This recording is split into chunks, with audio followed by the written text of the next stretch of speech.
All right, perfect. So hello, everyone, and thank you so much for joining us today. We are very excited to have you here. My name is Felicia Fuller, and I am the Director of Operations here at GBRI.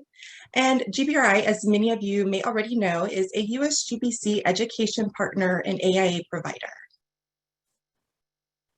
Our mission is to make sustainability, health, and wellness education available and affordable to everyone around the world. And with this mission in mind, we've introduced webinars with suggested pricing where someone could access it for free if they are facing hardship or watching the video to enhance their knowledge. With hundreds of sustainability courses surrounding the topics of energy, water, LEED, net zero, BIM, green schools, and health and wellness, just to name a few, Learning Hub at GBRI is your one-stop shop for all your sustainability education needs. In addition, we also have LEED exam prep material that is available for free through our scholarship, and you can learn more about our scholarship on the link that you see here on the screen. GBRI is also excited to launch its very first sustainability badge on a topic that touches all of us, something that we can no longer turn a blind eye to, and that is climate change. By watching courses and reading articles related to climate change, students can earn 3 badges as part of this self-paced program. AIA, LEED, and WELL professionals are also able to earn CE hours towards their credential maintenance. So this week we are doing a soft launch for this, and we would like to invite you to join our guest list. I will be sharing a link in the chat where you can RSVP for this if you are interested.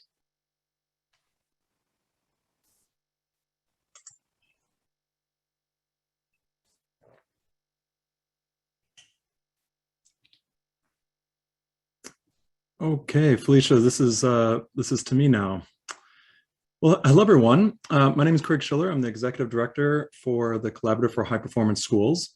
I want to first just start off and mention here that this course is approved by the AIA for continuing education credit. It is for 1 hour. You can see the information here. This will also be recorded, as Felicia mentioned. Today's topic is net zero energy, net zero carbon, electrification, and what's happening in schools. This is part of CHIPS, the Collaborative for High Performance Schools, ongoing School Building Science Friday webinar. And this is the first one we've been doing with GBRI. So it's really exciting for us to announce this new collaboration we've been doing with GBRI, in which we as CHIPS, and I'll mention what we do very shortly, but it is a great partnership in which we bring some great content around high performance schools onto GBRI's platform and share it with your much larger audience. So this will be the first of several up and coming. We'll talk about those later. But before we do, let me just do a quick overview of what we're going to be seeing today. I'm going to talk about CHIPS very briefly. Then I'll be handing it to our moderator, one of CHIPS's longtime board members, Carolyn Sarno.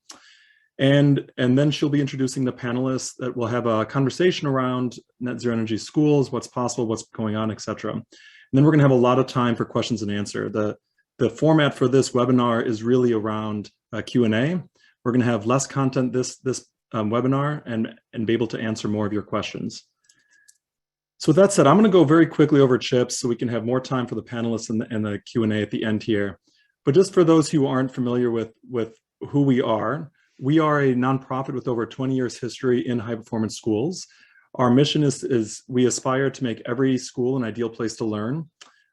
We, as the name suggests, are a collaborative. We really rely on the technical expertise of our members, our volunteers, our board members, and our staff to help ensure that we can design and build the best schools possible.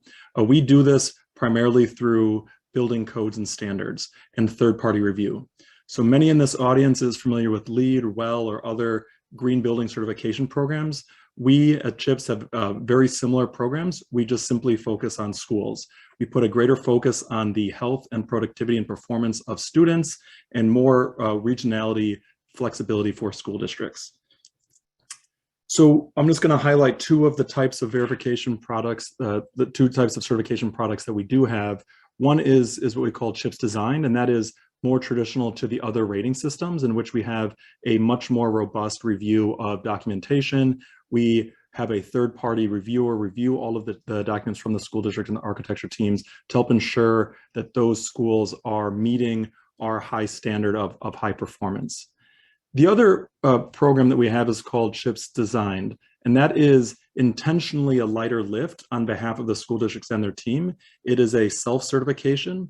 We provide the template and the tools to do so, but it enables school districts and their teams to have a quicker and easier process to review their school, as long as those school districts and their teams are familiar with CHIPS and high performance schools. We do that intentionally so that cost and process is not a barrier for any school district or any team to help ensure that they're having really high quality schools.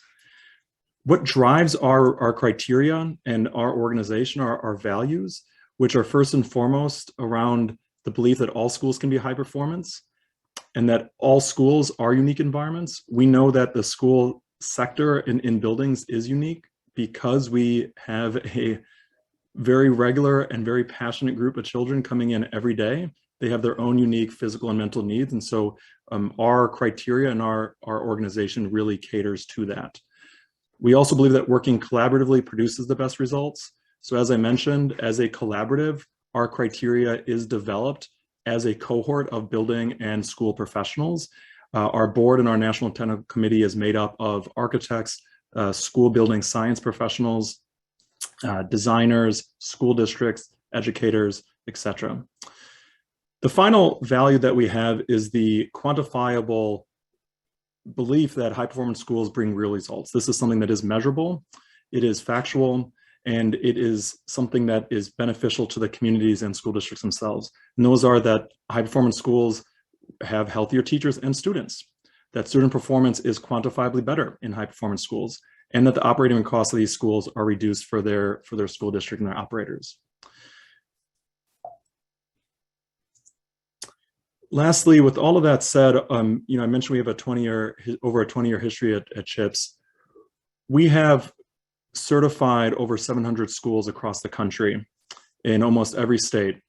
Right now, we have over 60 school districts that have adopted CHIPS as their design standard because they see a need for a third-party system specific towards schools that is updated regularly, provides some regionality, flexibility, and is a lower cost of entry than some of the other certification programs. If you're interested in learning more about CHIPS, please look at our website. We'll have that link at the end. You can also look it up. We do have a national rolling membership to be involved and a national technical committee in which we utilize all the folks like yourselves, building professionals, to help make sure that our criteria is up to date as much as possible. And lastly, I do mention we are a nonprofit. None of our work is possible without the generous support of our members and our sponsors. The organizations that you see on your screen right now, these have all generously supported this School Building Science Friday webinar series. And as I mentioned, we cannot do this without them. So we want a big thanks to all of our sponsors here. And also want to re-thank GBRI for this collaborative partnership here where they're able to host and have our webinars meet a much larger audience. So with that, I am going to hand it over to Carolyn as our moderator for today. And let me see if I can do this. Carolyn, you're right with me, so. Yes, oh, there's the microphone. I couldn't decide what side you're on, but magically it's a magic wand, Craig, because I don't have a fancy microphone like Craig does. But I do have a magic wand. So thank you so much, Craig, and thank you to the team at GBRI. I'm Carolyn Sarno-Goldthwaite. I'm a longstanding member of the CHIPS Board of Directors, as Craig said, and a net zero energy advocate, and I am located in Massachusetts. It's wonderful to see all the chat, and I am jealous of those of you that are in warmer climates right now because it's going to be sub-zero later on this week and when I'm in Vermont this weekend. So send me your sun rays this way. So thank you so much. If you want to flip to the next slide, before we get into why you're all here today, we want to go through a couple of housekeeping items. Dun, da, da, da. Magic wand. Housekeeping items. All right. So as you all know, this session is being recorded. If you have any questions for the panelists, please type them into the Q&A box. But we welcome you to chat into the great discussion that's happening right now in the chat. Say hello. I know we're all, really craving getting to know and seeing one another. We're missing kind of that personal connection for conferences and events. But next best thing is to chat in. So let us know where you're from, let us know what you're hoping to get out of this, out of the School Building Science Friday. So I'm really excited to be part of this inaugural one with GBRI. But if you did miss any of the others, this is the 5th in a series. So they are recorded and they are on the CHIPS website. So please stay tuned. Please make sure you keep yourself on mute. And if you have questions specifically for the panelists, please be sure to put them into the Q&A box, and we will be asking them at the conclusion of each of our 3 great speakers that we have. So these are our learning objectives. So this course has been approved for AIA continuing education credits. And so when we kind of stepped back earlier last year, and thought about all of the components that make a healthy, energy efficient, resource conservation school something that is going to protect both students and the faculty that work in their school buildings, we were putting together these pieces, and one of the topics that has, been at the forefront of everything lately is the term decarbonization and energy efficiency and electrify everything. But before that, there was high performance. And so we kind of thought a little bit about how we really need to tackle this and figure how this fits in the broader conversation of creating healthy and energy efficient school buildings. So that's why we're bringing to you the topic that we have today. And this is what we're hoping that you will get from all of this. We're hoping you'll take away maybe some new terminology, or maybe a better understanding of what zero energy or zero carbon or electrification means. We're hoping you'll take something with you to understand if you are a state agency, or you're a local government, or you are someone that works with a state agency or local government, you will take forward with you a lesson that you can apply in your day-to-day practice. So we're hoping you can kind of connect the dots between zero energy and health, and how this can really help local governments to become more energy efficient, more resilient, and to decarbonize our built environment. And we're going to give you a great success story and learn what's happening in Kentucky with Mike Wilson, who is I think he's becoming the champion of our poster child on School Building Science Fridays, Mike, which we're going to get you a badge or a sash or something that you can wear perhaps in a future one. So without further ado, so again, keep using that chat box. Please put I'm going to pop in the bios. Thank you for sending sunshine. I love it. So I'm going to put the bios in the chat so you'll have them. So so we don't have to waste time, kind of not wasting time, but so you can read them at your leisure. But we want to get to the great content. So if you want to go to the next slide. Ta-da-da. These are our panelists. We're going to start with Amy, who is going to demystify and walk you through what do all these terms actually mean. What is zero energy or zero net energy or decarbonization, followed by Will from the California Clean Energy Commission, who's going to kind of bring you that state perspective. Why is this so important from a state perspective? And then, as I said, Mike Wilson will be talking about how it's important for school districts. And he luckily wears 2 hats, not only as the director of facilities, but also the fact that he was on his school board when they were thinking like, do we even build a zero energy school? We shouldn't, it's too costly. But Mike will tell you that's not true. It is possible and it can be done. So without further ado, I'd like to hand it off to Amy, who's going to kick us off from New Buildings Institute. So Amy, take it away. Great, thank you. Thanks everyone for being here, and thanks to CHIPS for inviting me. I'm really excited to be here to talk a little bit, to help demystify some of these terms, as Carolyn said. A little bit about me. My name is Amy Cortez. I'm Program Director for New Buildings Institute, and we are a national nonprofit organization that works to reduce energy consumption and carbon emissions in buildings. And at NBI, I'm responsible for making sure we achieve our strategic objective of decarbonizing the building sector. And I'm lucky to direct teams of building scientists, technical researchers, and code professionals. And my work has covered a broad range of technical topics, including a deep dive into the schools market. And I am really proud to be a new board member for the Collaborative for High Performance Schools. So thank you so much for having me today. One of the things I have learned from my research is that schools have been leading in zero energy buildings for a long time. And I know this because NBI, where I work, has been collecting data and publishing a Getting to Zero list for commercial buildings since 2010.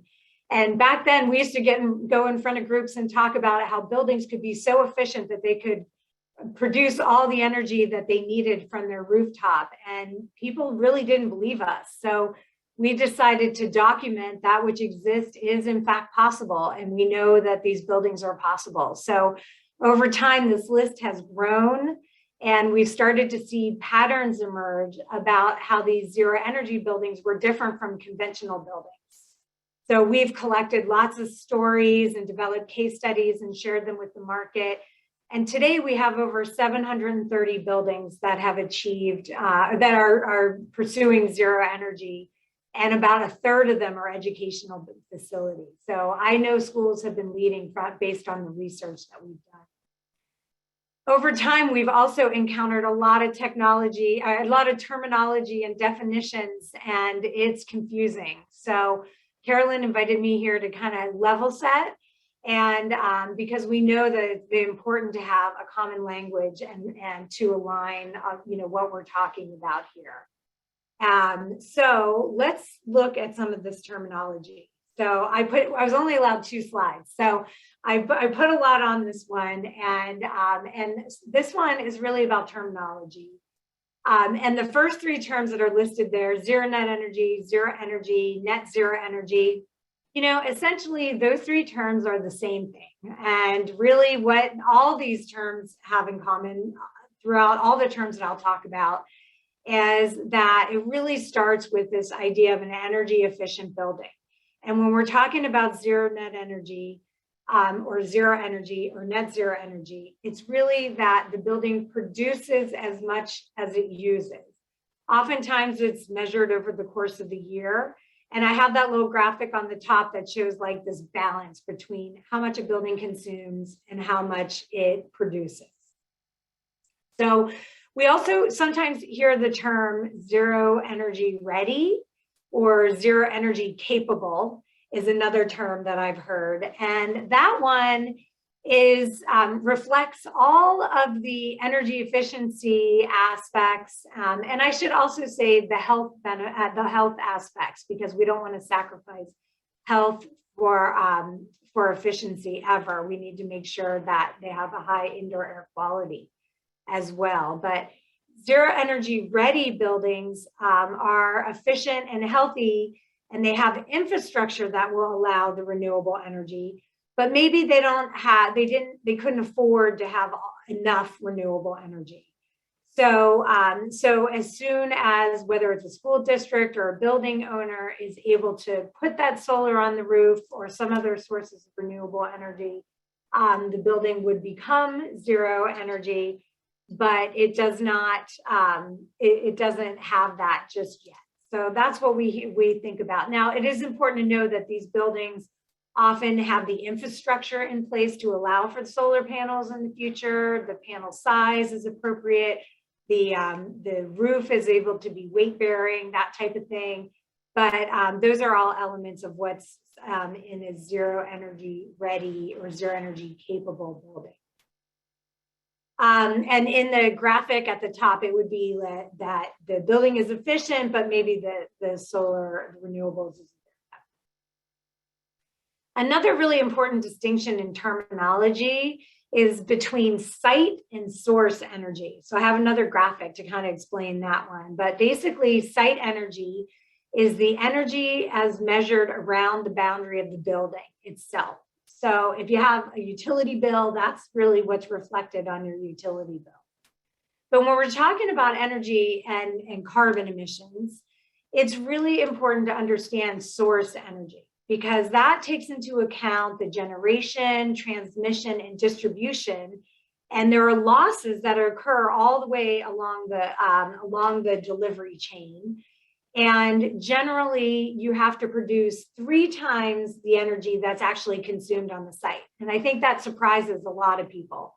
In our electricity, it's about 2 to 3 times higher, but it really depends on where you are and where that electron is coming from. So this is a site versus source is a really important thing, especially when we're talking about carbon emissions. Because there may be gas combustion at the site that creates emissions, but there also were likely emissions that come from the electricity down the value chain there. And so that's an important thing to keep in mind. Site versus source is also something to consider about renewable energy, right? There is an offset requirement associated with zero net energy. And sometimes those renewables are on the site, and sometimes they're in the community, and sometimes they're at the utility distribution level.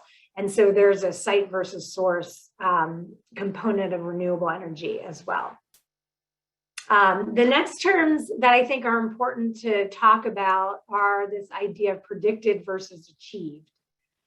For a long time, NBI has done research on actual building outcomes, as in measured outcomes from an occupied building. And I'm going to distinguish that from predictions and estimates, or what the building is designed to do versus what the building actually does. And as we get into a little bit about definitions, this idea of predictions versus what they actually achieve is an important one to think about.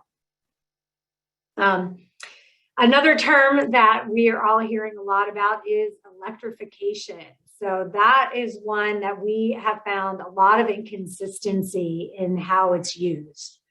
You'll hear people refer to an all-electric building, and that is a building that has no gas combustion on site. So it doesn't use gas for cooking or heating or water heating or laundry, drying, or however else gas is sometimes used in our buildings.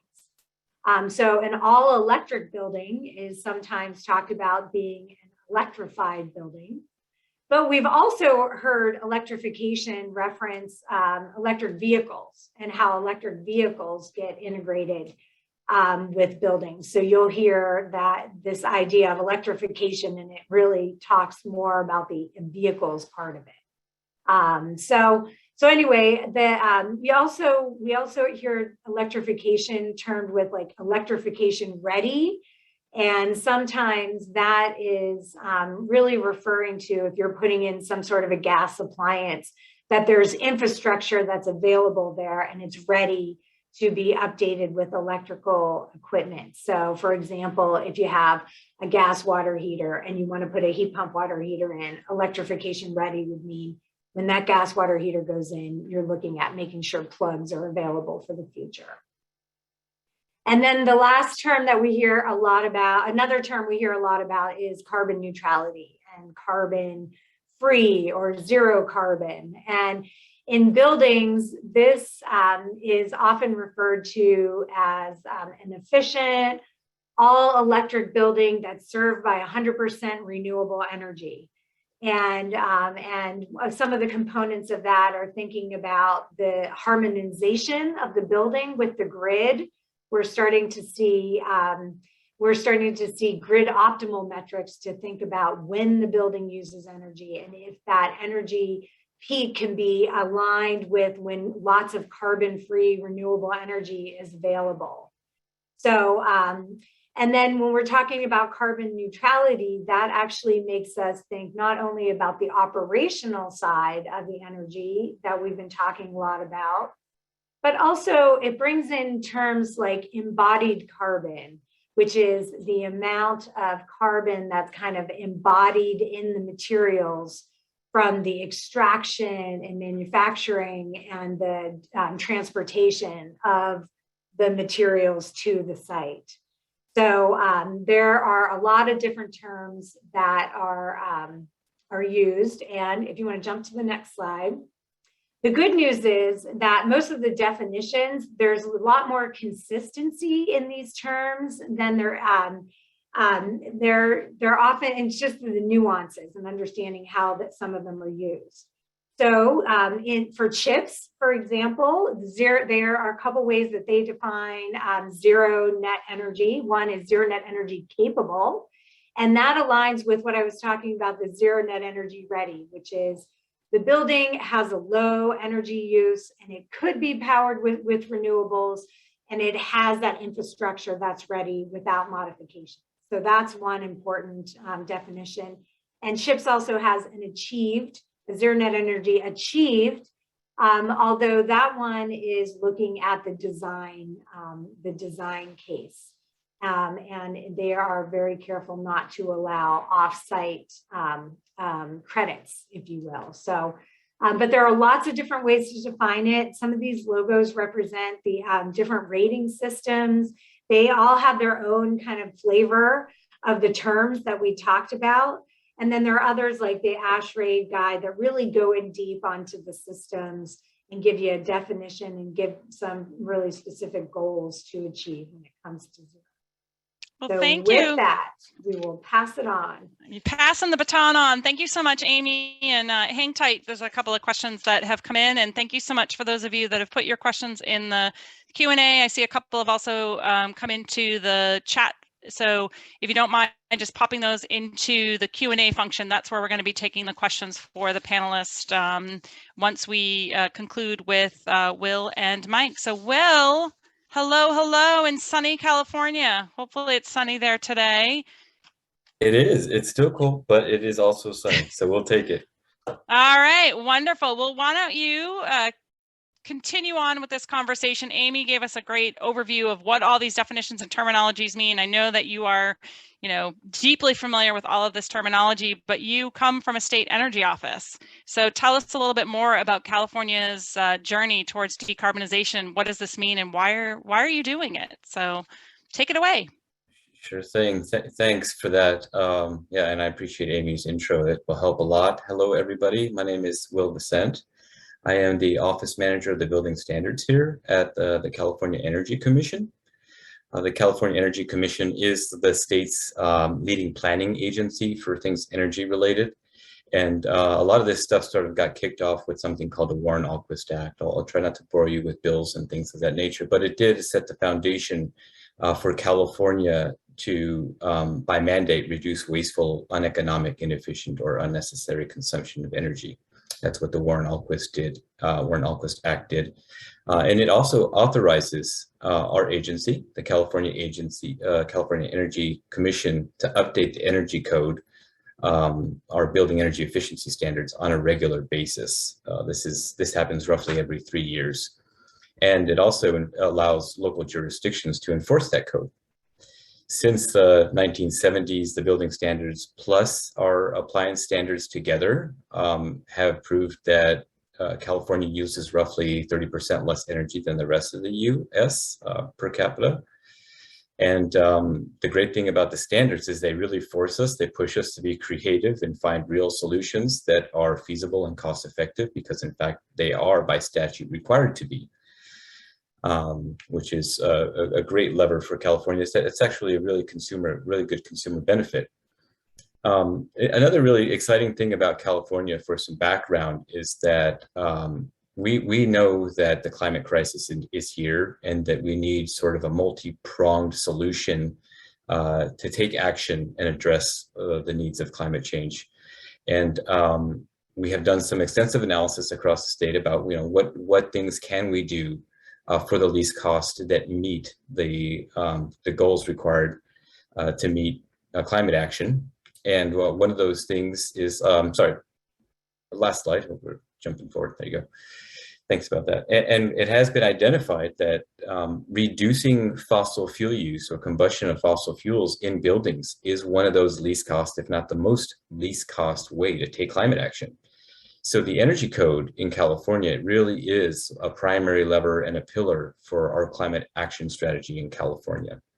And I'm really excited to announce that just in August of last year, the Energy Commission adopted the 2022 Energy Code, which we believe is the most aggressive energy efficiency standard in the nation, with a focus on reducing fossil fuel use in newly constructed buildings, additions, and alterations. So that's a little bit of the background. That's our offices there in Sacramento. Next slide, please. Now, apologies for this sort of nerd slide. I promise you, I will walk you through it slowly but surely. First, it should suffice to say that the Energy Commission is responsible for updating the energy code, but we don't do it alone.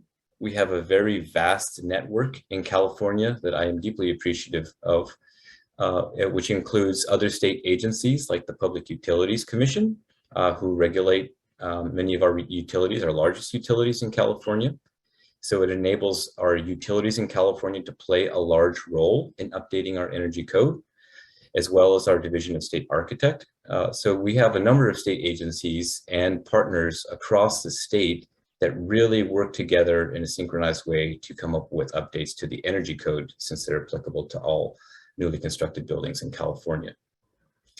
That based on that network, I wanted to share this slide with you because it really is the secret sauce for our 2022 energy code update. Our 2022 energy code update really is a focus on encouraging electric heat pump technologies. Some of you in the East Coast or in other countries have a lot more familiarity with these than probably California does. But because at one time, natural gas, which is a fossil fuel, was really efficient in California, we have a lot of natural gas in the state. Now recognizing that there are some very serious anthropogenic issues associated with burning that fuel, the state is now really looking forward to decarbonizing or reducing these emissions from burning those fuels. And so to do that, one of the main technologies, if not the star technology in that process, is installing and leveraging more heat pumps. Heat pumps are basically like a regular split HVAC system, but it also has a reversing valve, so you can do heating as well with the same system. We're proposing, or we're actually targeting space heating and water heating, since in California, that is where the largest amount of emissions come from in our building sector, is to provide space heating and water heating. With all that said, what the analysis that you're looking at here, like I said, is sort of our special sauce to try to standardize heat pumps as a baseline for all newly constructed buildings in California. We can't just say, hey, thou shalt install these efficient technologies that use only electricity. We have to go through a rigorous analytical process with many public stakeholders and ensure feasibility and cost effectiveness for homeowners and building owners. So that's what you're looking at here. The table on the left kind of shows the breakdown of some of our big prototypical building types. Small schools there is the third column, and it's showing you that the heat pump cost is incremental to our previous code update. But when you account for the avoided gas infrastructure costs of roughly $18,000, then it's actually an incremental cost savings for Californians of $12,700. So that kind of analysis is super important for us to provide the table on the right, which takes us a step further and demonstrates, hey, for all of our diversity of climate zones in California, how do these strategies pencil out cost effectively over the life of the building project? And you can see that we have successfully adopted heat pumps as standard for both space and water heating for small schools in California. For all of our 16 climate zones, that's the column there in the middle, except climate zone 1 and 16 at the top and bottom. Those are highlighted specifically to demonstrate to this audience that because those are colder climates, much colder climates in California, they weren't quite cost effective as the other climate zones were, 2 through 15. And so our standards, our building energy efficiency standards, actually specify that heat pumps are standard for climate zones 2 through 15, but not 1 and 16. So that demonstrates the level of care and precision that we take to get vast stakeholder input and consensus while moving our standards forward. And I hope it provides a good demonstration of what other local governments and states and builders can do as well to make that justification to drastically reduce greenhouse gas emitting fossil fuel appliances. That is my presentation. Thank you. That's great. Well, I love the nerd slide specifically, and also because you talked about energy codes, and not words you hear ever come out a lot of folks' mouths. I love energy codes. I really do. I've spent quite a career nerding out on energy code. So thank you so much for that great presentation and overview of California and what it means for the California Energy Commission. And again, hopefully that is a spark of idea for other state agencies or other utility programs that happen to be on the line. I know we have a whole host of stakeholders that are there, and keep the questions coming. We're going to pop in some resources, some questions that have come into the chat that have asked about zero energy ready schools and the parameters around that and what should be a target EUI, which is really dependent on climate zone. So we're going to pop in for you with just a little resource for folks so that you can get a better understanding of what some of the specific targets are. But you've heard now from a state perspective, and now Mike, and I was told I should get you that sash. So because I still have my magic wand, I will get you a sash and mail one to you. So Mike Wilson, how are you doing? Doing great. Good afternoon. Good afternoon. Well, take it away. Tell us the story of Warren County Public Schools. Absolutely. I'd love to. My name is Mike Wilson. I'm Director of Facilities for Warren County Public Schools here in Bowling Green, Kentucky. We are, just for geographical purposes, we're about halfway between Nashville, Tennessee and Louisville, Kentucky, right here situated on I-65. Warren County Public Schools is the fourth largest school district in the state of Kentucky with about 18,000 students, about 2,500 employees. We have 2.1 million square feet under roof, about 30 buildings altogether, about 25 schools.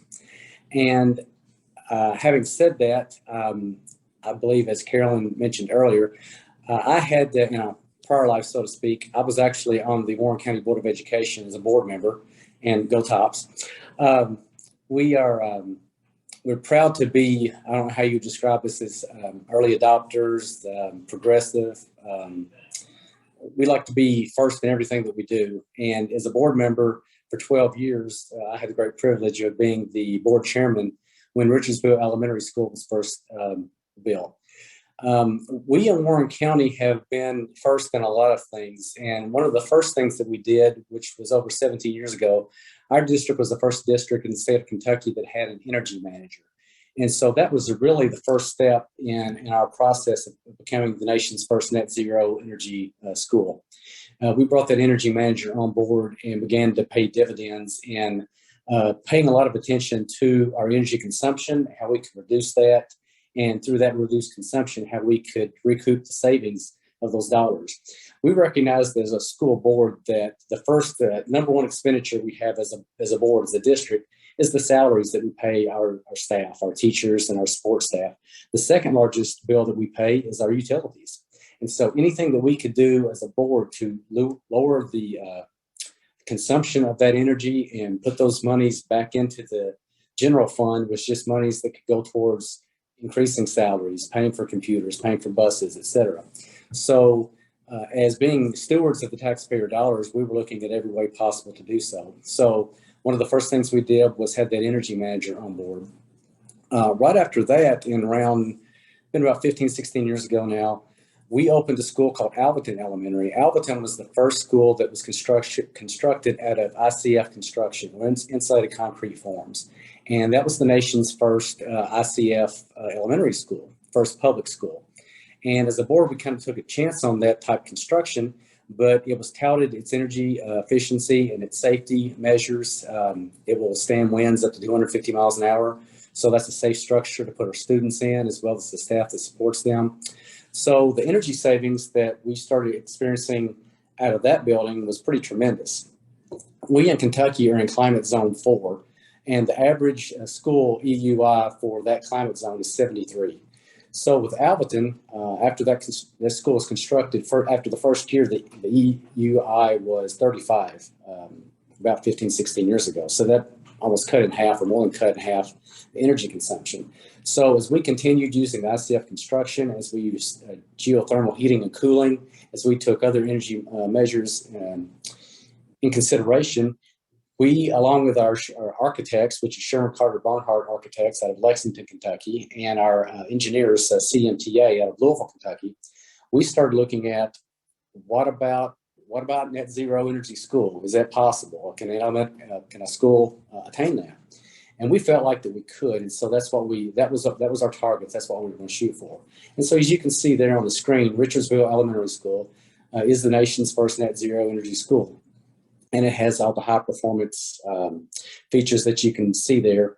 One of the things that's very important for us is that, some of the people may think in their minds, well, yeah, what does that mean, net zero energy? What it means is a highly efficient building in which students can learn. And it also means that they're comfortable in that building. I guess you could get net zero by not having any heat in the winter and no air conditioning in the summer.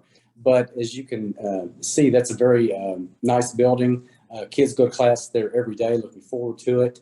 And a lot of the students in that building are aware of the features themselves. We've even had students that lead tours of the building when we have visitors, and we've had visitors from all over the world come in and look at Richardsville Elementary. But we have a school environment that is comfortable. It's warm in the winter, it's cool in the summer. It's a good learning environment in which to learn. It's also a good environment in which to work, because we realize that our teachers and our staff, that's their office, that's their workplace. And so we want them to be in a comfortable environment so they can give their very best to the students who deserve that. So here's the date. We have built in Warren County schools, 8 schools, 7 buildings, but eight schools that were constructed out of ICF construction. And we now have 2 net zero energy schools. The one you see there is Richardsville Elementary. We also have another school, Jennings Creek Elementary School, and it's our second net zero energy school. But it has been mentioned before, every school that we build now is now a net zero ready school. So all that means is we're ready to put the solar panels on there and start generating energy. One of the things that a lot of people ask us, well, that's great, but we just can't afford to do that. And I kind of laugh at that, because I say, if you went back 15, 20 years ago and you took a map of the United States and you said, okay, we're going to build a net zero energy school, where will we build it? Well, I can promise you that you would not have chosen Richardsville, Kentucky in Warren County to build that school. And yet we did it. And so I feel like if we can do it here, it can be done just about anywhere. And the facts of the matter is, in the state of Kentucky, the Kentucky Department of Education has a model program, and it has guidelines on what it costs to build a school, to construct a school. And at the time Jennings Creek was built, that dollar amount was $221 per square foot. Jennings Creek, had it been built with no solar and was only net zero ready, would cost around $201 a square foot. Actually, we went ahead and built those with the solar panels, and it was $205 per square foot. So it doesn't cost more, or it doesn't have to cost more to go with ICF construction and be net zero ready or net zero. And over the fact of the matter is, from Jennings Creek, we'll save almost 75%. We'll use 75% less energy than we would have otherwise, and we'll save over $3.5 million over the 20-year bond. So it is cost effective. It makes sense coming and going. And in the fact of Richardsville Elementary, that school has received a check back from our electric co-op, depending on the year. The last check that we received was for the 20 school year. It was over $11,000 that went back to our school district for energy that was generated above and beyond what the school used. And as you can see in that picture there is a solar array on top of the school, and there's also a separate solar array out in the parking lot. With our newest school that I just mentioned, Jennings Creek Elementary, it is so energy efficient, there's only solar panels on the top. There's not a separate array. So it is something that we feel like we need to be good stewards of the taxpayer's dollar, but also we want to do what's very best for our students and our staff. And so that's what we've achieved. I mentioned that Warren County has a lot of first energy manager in the state of Kentucky, first ICF construction, first net zero. But we don't rest on our laurels. We're continuing to look for ways that we can, such as other things that have been mentioned here. What does zero carbon look like for us? What does electrification look like for us? So we're constantly striving to do the very best we can to get every penny out of every taxpayer dollar to put it back into the classroom where it really matters most, and that's for our school children. Thank you for the opportunity to share our success stories with you all. Thank you so much, Mike. You make me almost want to go back to school. Almost, but you definitely make me want to come there and see it live firsthand. So thank you so much for that great presentation. I'd like to welcome Amy and Will to turn their cameras back on and to join us for the Q&A portion now. We have a number of questions that have come in. We have about 15 minutes left, so I say that for so we can get through as many questions as we possibly can, and just kind of keep your answers short, or if we can elaborate in the chat for all.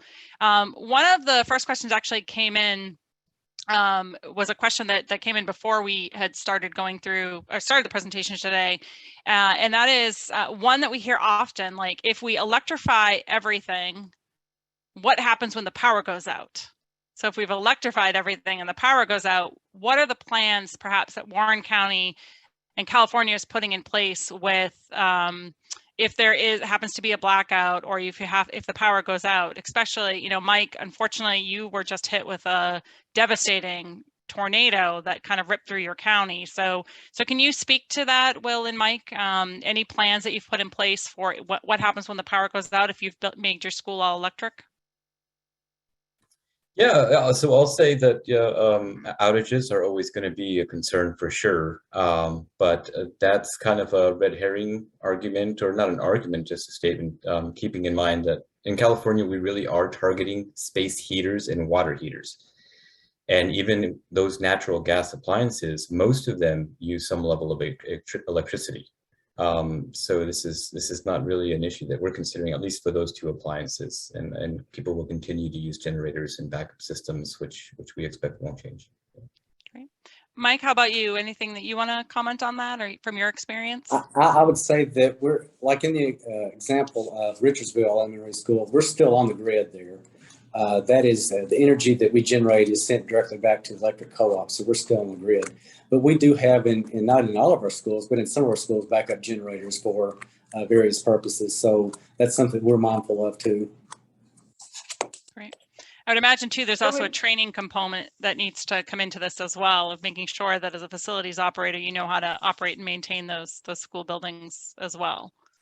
A little bit different technology. Let's look at, let's see, another question that came in is on the you talk about gas, Will, and which is perhaps maybe not necessarily for California. I know where I am in the Northeast, but I think this is an interesting one where this comes in more as a comment, but that the cost of gas is cheap and electricity is expensive, especially for the northern heating climate. So perhaps for the two of you, you don't have to worry about that in Kentucky or in California, but Amy, perhaps you have an experience that in the Northeast or other locations of how to address that, especially when you're trying to talk to school boards who are looking at it from a cost perspective only, where gas is expensive. Anybody want to comment on that?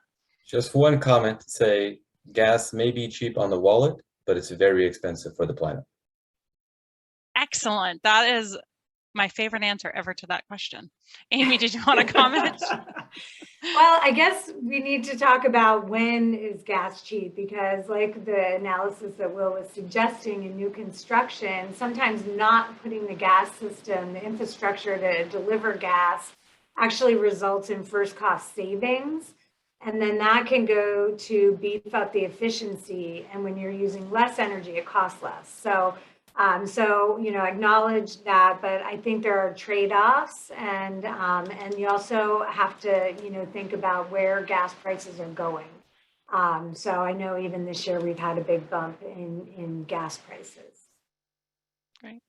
I would say for us here in Kentucky, just here recently in our climate zone 4, just in the last 3 or 4 weeks, we've had highs of almost 80 degrees, and then it was down to single digits, 6 degrees the other night with 6 inches of snow, and then they're forecasting 14 inches of snow for us this weekend. So we see right here where we are kind of the good, the bad, and the ugly of weather when it happens. So again, we have to be mindful of the fact that we do have to keep schools cool when it's hot, but also warm when it's cold. And we feel like we've navigated that way and found that happy medium. Right. Well, it's a question that's come in for you, which is, does California view VRF heat pumps as viable? Is that a technology that you're also considering, VRFs? Yeah, it's definitely something that we've got our eye on. One of many ways to heat and cool buildings. I think depending on the application, its performance has been said to differ widely. So I'll just caveat that not all applications are right for that, and it's about finding the right application for that type of technology. Great. We got a couple of questions that came in about existing buildings, and it's almost like you were listening to the conversation that we all had previously this week about existing school buildings. So we're specifically for today really focusing on new construction or substantial renovations, but stay tuned. Please stay tuned to CHIPS and to GBRI for something further on this, because that is a topic that we're going to be delivering a little bit more on at a future date. So stay tuned on that. Mike, I want to bundle a couple of questions for you, just if you could real quickly just kind of cover how many, can you just talk about what the climate zone is? You just said you've got snow coming your way. So folks wanted to get a better sense of what the climate is, what climate zone you're in. And do you own your arrays, your solar arrays, or are they PPA? And how many students are in your school district? Those people, they're clamoring for you, Mike. That's why you're getting a sash. What do you got? So thank you. We are the 4th largest school district in the state of Kentucky. We have about 18,000 students. We are in climate zone 4. And just to go back to the previous question, all that I mentioned, those schools that are brand new construction, but even when we do renovations, our oldest high school was over 70 years old, and we tore down the old cafeteria and built back a new cafeteria using ICF construction. So that's another step towards that net zero ready that we look at doing. So that we take our energy consumption and energy conservation is always in the forefront of our mind whenever we build or rebuild. Great, thank you. Thanks for answering all those questions. Here's an interesting question, and that is on the term, and Amy, you had mentioned zero energy capable. And so folks wanted to know, how long does zero energy capable last? Like, what does that mean? Zero energy capable. Does that, especially with rapid technology deployment and latest of technologies, does that mean things are evolving or you get there quicker? Any thoughts on zero energy capable? It's a good question. I think that things have changed quickly, and typically like I said, what we've seen is that the infrastructure is there, the wiring, the panel size, and the roof stability to support the solar panels on the roof, if you will. But I do think that it changes over time. So it's a good point. Great.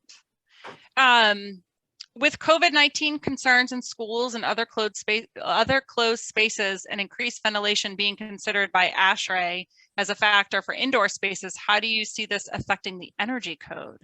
It's a good question. Perhaps Will or Amy, I'll toss it your way. Do you see that? Do you see that affecting the energy code at all? I'm glad this question was brought up, because there is an inextricable link between indoor air quality and climate change and building decarbonization, electrification, all these other words. It's really hand in hand. So knowing that, we are also, in addition to targeting heat pumps, also trying to aggressively push our ventilation standards in California.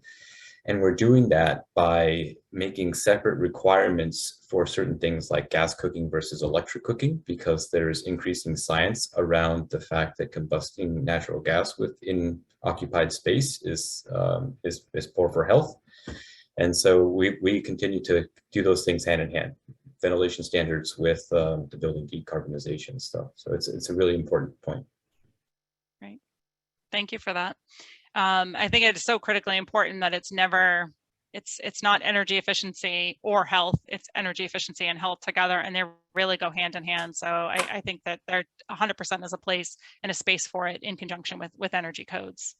Carolyn, can I mention something on that? Oh one? yeah, please do. Please do.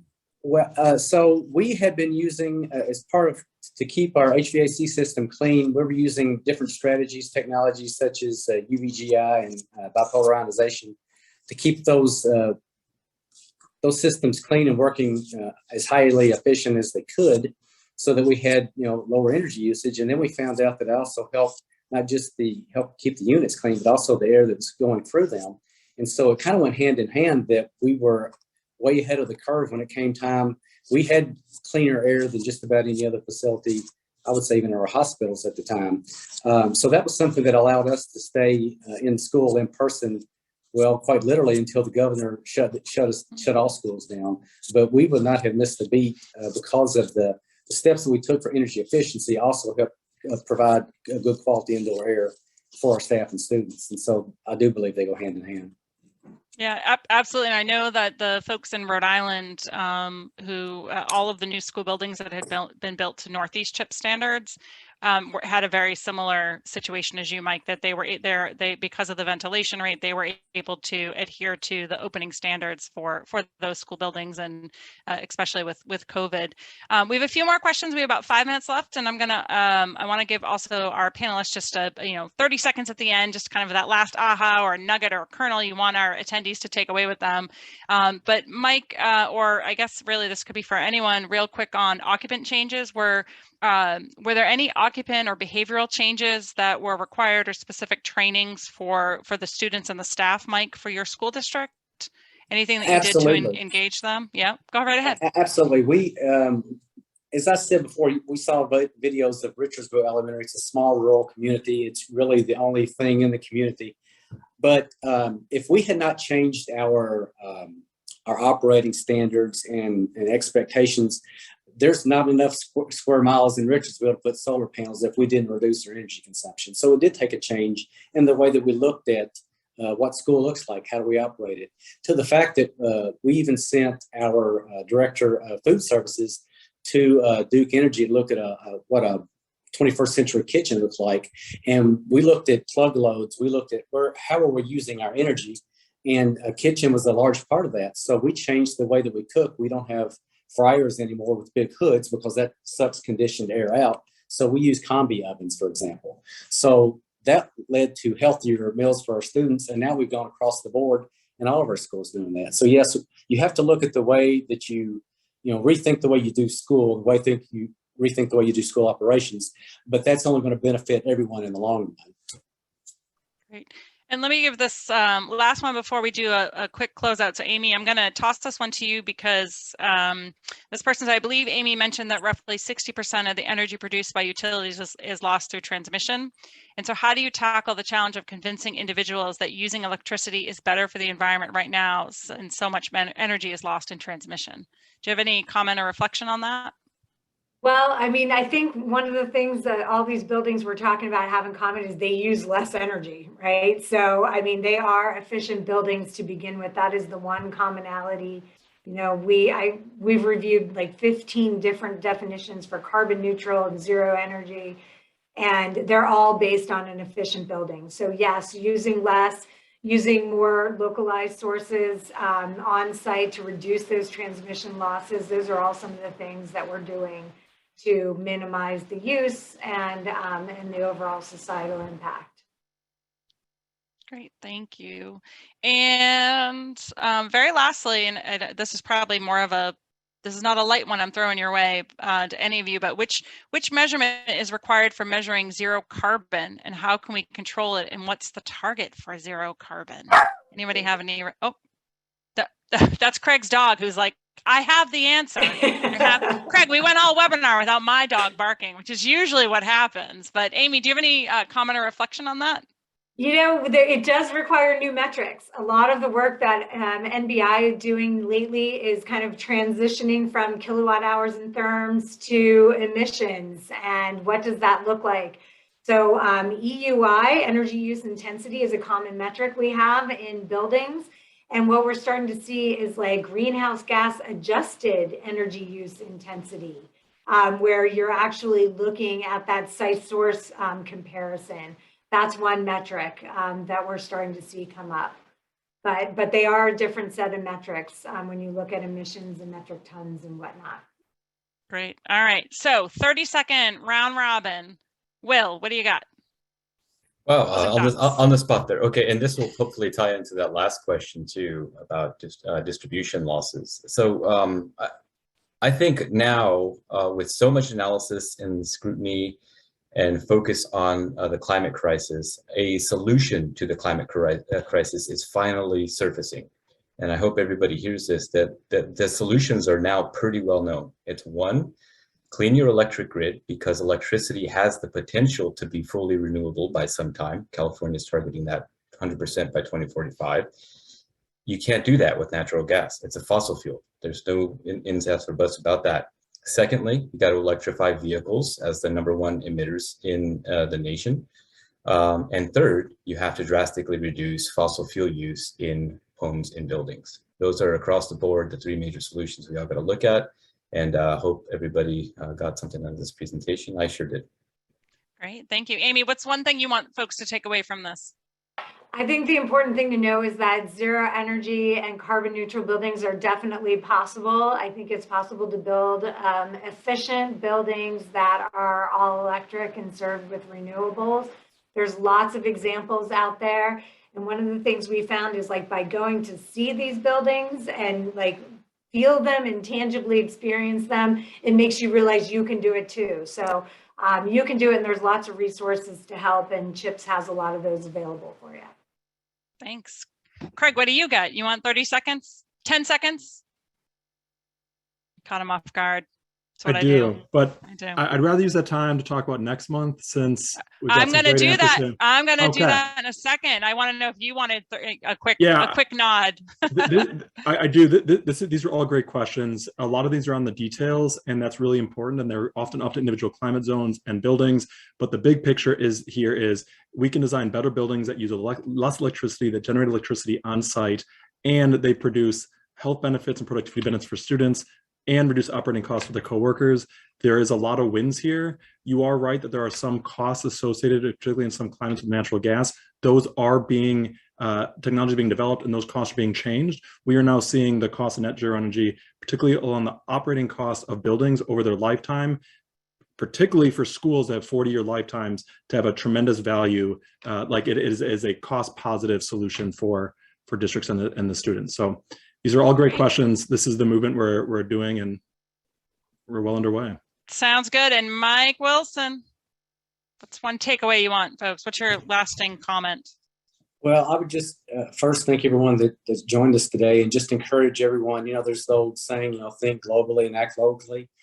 Just in your area, do whatever you can. Maybe you won't ever achieve net zero energy, but maybe you can achieve net zero already. Just anything that you can do to get close to that goal is only going to benefit, the people in your area, just like we found here in Bowling Green. Thank you. Yeah, thank you so much. So stay tuned. Thank you for hanging in there. I know we're a minute or two over, but stay tuned for 2 special February events. We have Thursday, February 17th, which is Designing Schools for Mental Health in Mind, Schools That Heal. And stay tuned for a session on February 21st, which is centered around equity and equity in the school environment. So those are going to be 2 great CHIPS sessions that are coming at you in February. And again, thank you so much to CHIPS and to GBRI for this partnership. Thank you to all of you for listening and for attending today. We really appreciate it. And Craig, were you waving to me? I don't know. I was clapping. Yeah. Oh, you're clapping. Thank you, Carolyn. Clapping. And yes, thank you all. The other one is we do have our other School Building Science Friday webinar series on February 11th. So we have a bunch of events you'll see all through GBRI and on our CHIPS website for next month, mostly centered around mental well-being and the importance of that and how we can design schools to heal students. That's right. So thank you so much. Thank you, Mike, Will, Amy, Craig, and Elizabeth Crouchide hiding in the background, and to the team at GBRI. I hope you all have a very healthy and safe weekend. So thanks so much. Have a good day. Thanks all.